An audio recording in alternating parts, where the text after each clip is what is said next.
for another exciting installment of Matt Gloss, Photographer for Hire. The story of one man bravely facing the glamorous, dangerous, and sometimes deadly world of all-occasion photography with nothing more than raw courage and determination. And now, Matt Gloss, Photographer for Hire.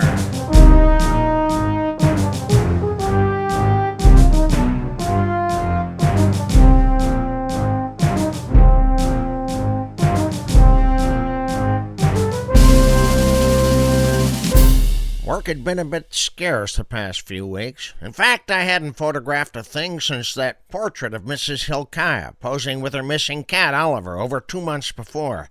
Of course, that had taken some time since I had to superimpose an old photograph of Oliver the cat into the picture. He was missing, after all.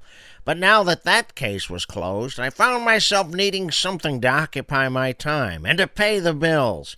So, when I got wind that Mrs. Fairweather's kindergarten class down at Millard Fillmore Elementary School would soon be posing for their class picture, I figured I'd better pursue the job.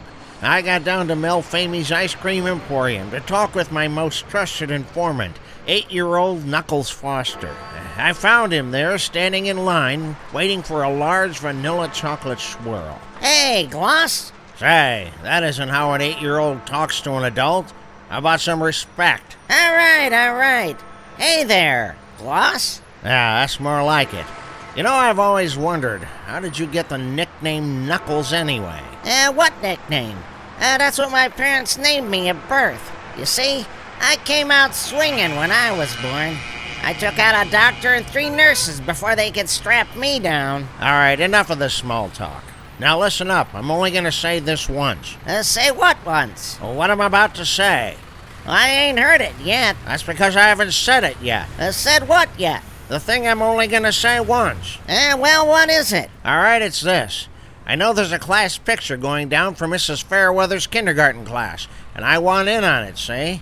What can you tell me about it? What's that? I'm sorry, I wasn't listening. What? But I just told you I was only gonna say it once. Well, can't you just say it once? One more time? But that's not the same thing. The same thing as what? All right, listen up, because I'm only going to say this once more. I know that a class picture is going down soon for Mrs. Fairweather's kindergarten class. But what do you know about it? Say, that doesn't sound like what you were going to say only once. Well, how would you know? You weren't listening. Well, I was listening close enough to know you changed some things around there. Well, never mind that. Just answer the question. What question? The question I just asked you. Oh, you mean the question which was a part of what you were only going to say once? Yeah, that's the one. What was that question again? Say, what part of I'm only going to say this once are you not getting? That doesn't sound like the same question you just asked. Look, you're just giving me the runaround here. Just tell me everything you know about Mrs. Fairweather's kindergarten class and the class picture that's being set up, see? What, for free? I see what game you're playing now. All right, here. Maybe this will improve your attention span. Huh? Did you say something? All right, here. How about now? You're starting to get my attention. Well, here. How about now? So you want to know something about the class picture for Mrs. Fairweather's kindergarten class, eh? Yeah, that's right. What do you know about it? Look, I'm just 8 years old. What do I know about anything? Don't play that game with me. You know plenty. Like when and where it's supposed to go down, and whether or not they've hired a photographer yet. Look, whenever they have important information like that they want to let out, they give it to the kids in a flyer and send it home for their parents. Now we're getting somewhere. What did the flyer say? I didn't bother to read it before I gave it to my mother. Why don't you go and try to get the information out of her? But I gotta warn you, she'll hold out for a lot more dough than I will. Well, that information probably won't help me much anyway. What I need to do is talk to this Mrs. Fairweather. What's her phone number and address? Hey, hold on a minute here. For me to get that kind of information, I'd have to do some snooping, like going through her personal file in the school office or rummaging through her purse when she's not looking. Do I look like the kind of kid who would do things like that? Yeah, as a matter of fact, you do. Yeah? Well, look, I ain't gonna compromise my moral standards that easily.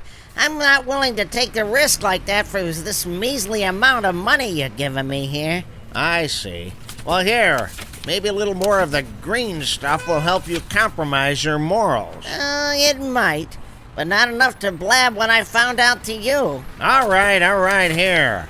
How about now? Okay, now we're talking. All right, now listen up, because I'm only going to say this once. She lives at 371 Maple Street, and her phone number is 555-3952. Wait a second, I need to get my pen and pad out. Okay, what was that address and that phone number again? Hey, I thought I told you to listen up, because I was only going to say it once. Well, here, perhaps this will get you to say it only once, one more time. Yeah, sure. Like I was saying, she lives at 371 Maple Street, and her phone number is 555-3952. All right, thanks, Knuckles. I'm gonna check this out right now.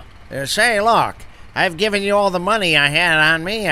Could you lend me $10 for a cab? $10? Yeah, sure, but I charge 20% interest, and you need to pay me back in 3 days. And every day after that is an additional 20%. And don't go over 5 days, or else I'll have to send my muscle over to convince you that I mean business.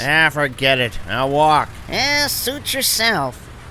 I made my way down to 371 Maple Street and found the house was vacant. A neighbor told me that Mrs. Fairweather had moved out only the day before. Seems she had gotten a job at another school district and wouldn't be teaching kindergarten at Millard Fillmore Elementary anymore. And besides that, he pointed out that summer vacation had just started, and there wouldn't be any class pictures taken for at least 4 months. So I returned to my office. Sometimes a lead turns into a dead end. Sometimes you're just spinning your wheels. Sometimes you just have to start from scratch. But it's all in a day's work for Matt Gloss, photographer for hire.